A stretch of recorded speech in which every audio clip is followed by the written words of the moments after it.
इकडे केल्लार नर्सरीमध्ये आहोत आम्ही आता.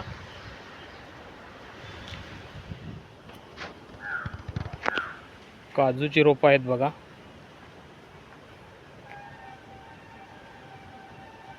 हे आपलं साईनाथ पाटील कृषी अधिकारी यांनी तयार केलेली रोपं आहेत. सोनचाफा,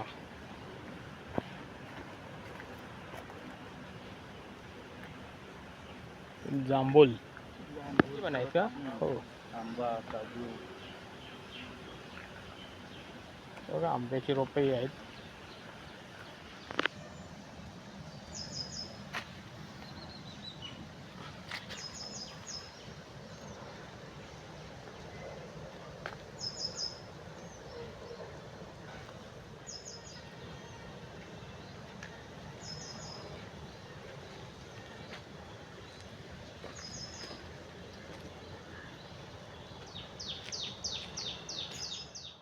साईनाथ पाटील हे अधिकारी म्हणून कधी वावरलेच नाही. सर्वसामान्यांमध्ये मिक्स होणारे अधिकारी आहेत आणि त्यांचा सेवापूर्तीचा कार्यक्रम आहे. सत्कारमूर्ती साईनाथ पाटील यांना पुढील भावी आयुष्यासाठी खूप खूप हार्दिक शुभेच्छा. तसेच त्यांचे पुढील आयुष्य निरोगी, सुदृढ व आनंदमय जावं हीच ईश्वरचरणी सदिच्छा. योजनेअंतर्गत चिरनेर जिल्हा रायगड येथे स्थानबद्ध झाले होते आणि त्याच्यानंतर शिरडोण तालुका पनवेल जिल्हा रायगड येथे त्यांची बदली झाली. तिथे ते 6-7 वर्ष होते. त्याच्यानंतर ते स्वजिल्ह्यात आपल्या जव्हार तालुक्यात अतिदुर्गम भागामध्ये त्यांनी कार्य केलेलं आहे. तिथेही ते कृषी सहाय्यक पदावर कार्यरत होते. त्यानंतर पदोन्नतीने ते आमच्या वसई तालुक्यामध्ये आले आणि वसई तालुक्यात आल्यानंतर कृषी पर्यवेक्षक पदावर त्यांनी जवळजवळ 7 वर्ष अतिशय काटेकोरपणे धुरा सांभाळलेली ही प्रत्यक्षदर्शी आहे म्हणून सांगू शकते की व्यवस्थित आपल्या कार्याचं टिप्पण करणं. आणि आत्ताही म्हणजे त्यांच्या कारकिर्दीतल्या सुरुवातीपासून आताही तुम्ही त्यांना विचारलं तर त्यांच्याकडे कुठेतरी ते लिहिलेलं असेल. त्यांची एक छोटी वही त्यांच्यासोबत असायची.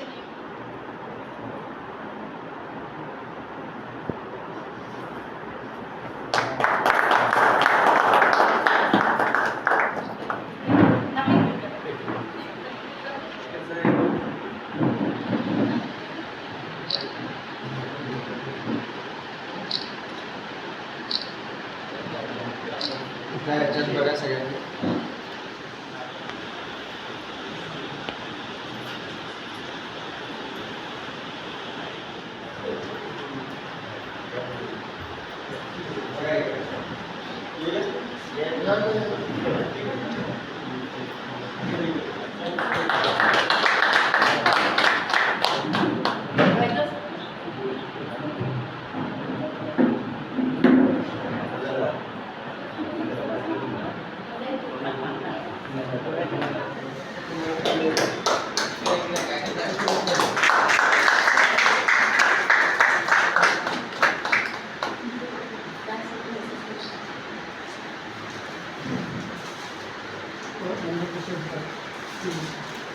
सेवानिवृत्त मंडळ कृषी अधिकारी उबाळे साहेब पाटील सरांचे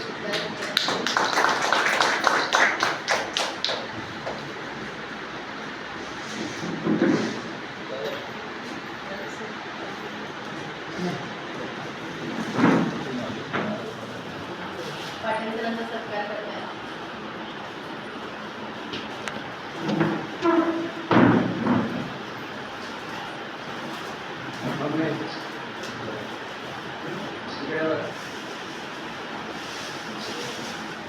उपस्थित आहेत ते पाटील सरांचा कामामध्ये म्हणजे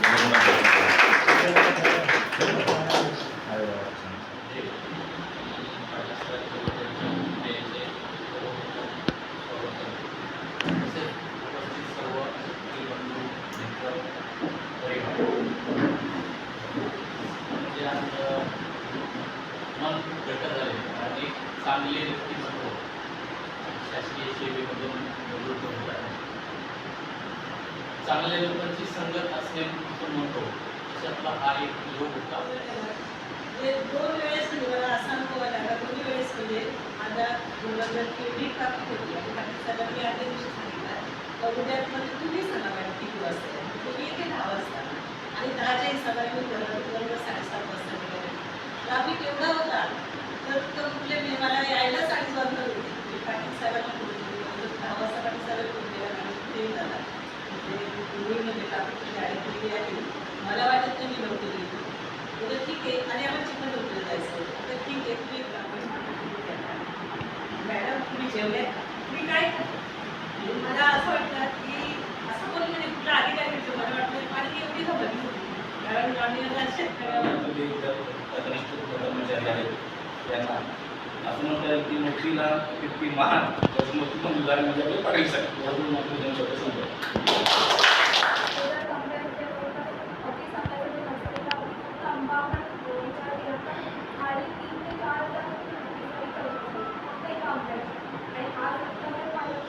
मी आणि पप्पांसोबत मी पण खूप वेळा आलो आहे.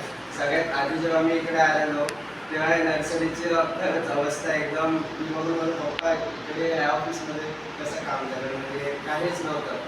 आणि त्याच्यानंतर मी पप्पांसोबत आलो 15 ऑगस्टला. 15 ऑगस्टला मग सगळं साफसफाई झाली आहे नर्सरी एकदम मस्त असते. परत नंतर 26 जानेवारीला आलो कलरिंगचं काम झालं इकडे ग्लास लावले सगळं एकदम सुंदर स्पेस बनवली. मी म्हणतो एक नंबर तुम्ही इकडे नर्सरी काम करत होता. आणि माझा आणि दिदीचा तर आम्हाला मुलांना त्यांनी आजपर्यंत कसलीच कमी नाही पडून दिली. शिक्षणापासून ते आमची सगळ्या त्यांनी आम्हाला नेहमी आमच्या पाठीशी उभे राहिलेले आहेत. तुम्हाला तुमच्या पुढच्या वाटचालीस मला खूप खूप शुभेच्छा. मला बोलता येणारच नव्हतं मॅडम बरोबर काही आहे नंतर पाटील साहेबांनी आणि माझी बोलायला चालना होता पण डायरेक्ट ऑफिसला जाऊन डायरेक्ट फील्डवर झाले. साईनाथ पाटील तसं तर साईनाथ पाटील आणि मी आम्ही एकत्र कोलबाडला शिकलो. आम्ही वर्गमित्र एकाच खोलीत म्हणजे आम्ही जी धमाल केली आहे 2 वर्ष अजून आमची मैत्री कायम आहे. आम्ही प्रत्येक वेळेला प्रत्येक गोष्टी आम्ही केलेल्या आहेत आणि कामाच्या बाबतीत साईनाथ पाटीलचा हातखंड होतो. जव्हारला मी गेलो 2 वर्ष तेव्हा पण मला खूप मदत केली आहे. आता बसेला सगळं केलं नसेल आणि खरं म्हणजे आम्हाला प्रमोशनचे चान्सेस मिळाले ते ह्यांच्या बॅकपासून पुढे मिळालं. तुम्ही काय साहेब आपला कृषी साहेब लागला की तो त्याच पदावरती रिटायर व्हायचा. नंतर मग ते पदवीचे चान्सेस वाढले आणि कार्यक्रम आयोजित केला. हे कार्यक्रम सेवेकरी वसई अधिकारी कर्मचारी वृंद आणि माझ्या सर्व शेतकरी बंधूंनी तुमच्या प्रेमाखातर हा तुम्ही एवढ्या मोठ्या प्रमाणात आणि चांगल्या पद्धतीने नियोजन करून हा सोहळा आयोजित केला म्हणून सर्वप्रथम मी आपल्या सर्वांचं अतिशय आभार मानतो आणि सर्वांचं ऋणी आहे. माझी सेवेची सुरुवात ही 1997 म्हणजे 3 सप्टेंबर 1997 रोजी रायगड जिल्ह्यातील उरण येथे मृतसंधारण विभागामध्ये सुरुवात झाली. मृतसंधारण विभागामध्ये झाल्यामुळे मृतसंधारण विभागाचं बऱ्यापैकी मला म्हणजे जे काय ठराविक उपचार असतात आपल्या कोकण विभागात राबवायचे त्याची माहिती होती. परंतु 5 वर्ष उरण तालुक्यामध्ये आणि पनवेलच्या शिरडोन तिथे पण शिरडोनचा हा मोठा भाग होता. तिथे पण आम्ही बऱ्याच प्रमाणात काम केली.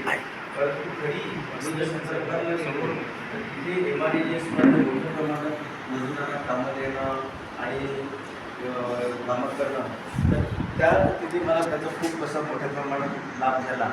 आणि त्याच्यानंतर 2012 साली माझं म्हणजे वयाची नोकरीची 15 वर्ष पूर्ण झाल्या मला प्रमोशन तेव्हा सांगितलं आता खूप वसई जव्हारमध्ये कामं केली, आता काय कामं नाही करायची, आपण निवांतपणे वसई तालुक्यामध्ये आता आपण नोकरी करायची. पण वसई तालुक्यामध्ये आल्या अधिकारी मंडळीने फिरलं की बाबा हा तिकडे काम करतो म्हणजे इकडे पण ह्याला कामाचं काहीतरी स्वरूप दिलं पाहिजे.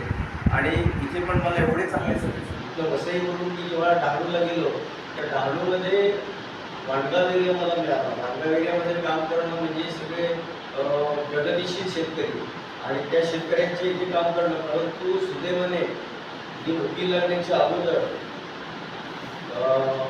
जवळजवळ 4 ते 5 वर्ष म्हणजे सेल्स रिप्रेझेंटेटिव्ह म्हणून पश्चिम पट्टीचे पूर्व पट्टीचे अगदी शेतकरी म्हणाल तर ते नुसते फक्त नावाला शेतकरी नाही, तर आमचे हे भागाणा अडणाचे जे शेतकरी आहेत तो एक शेतकरी आज आपण म्हणतो कांद्याचा शेतकरी हवालदिल झालेला आहे. पण आमचं ही पेल्यार येथे रोपवाटिका नर्सरी आहे. कृषी विभाग जिल्हा मध्यवर्ती.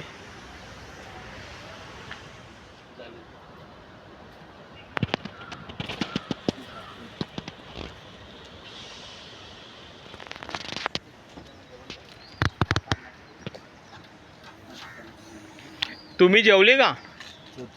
नाही, या दीदी वगैरे जेवल्या का नाही? नाही ना हा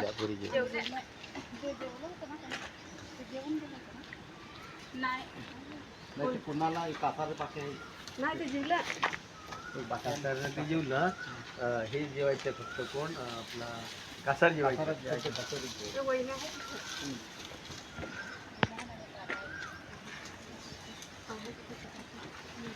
आता टाकीत ना त्यांना काय नाही राहू कोंबड्यांची जात पण तयार केले का? आपल्या गावठी टाईप सगळं कोंबडं ठेवायचं, जाम कोंबड्यांना भाव. हा आपल्यालाच नाही आपल्याला नाही पण इथं सत्कार मूर्ती श्री साईनाथ पाटील, कृषी अधिकारी, वसई तालुका, पालघर जिल्हा यांच्या सेवापूर्ती समारंभास मी हजर राहिलो. अतिशय हास्र व्यक्तिमत्व, शेतकरी तसेच तलागालातील आपल्या कार्यक्षेत्रातील येणाऱ्या व्यक्तींना मदत करणारी व्यक्ती म्हणजे साईनाथ पाटील. साईनाथ पाटील यांनी त्यांची नियुक्ती रोपवाटिकेमध्ये झाल्यानंतर खूप तिथे सुधारणा केलेल्या आहेत. भरपूर रोपं वाटून लोकांना दिलेले आहेत.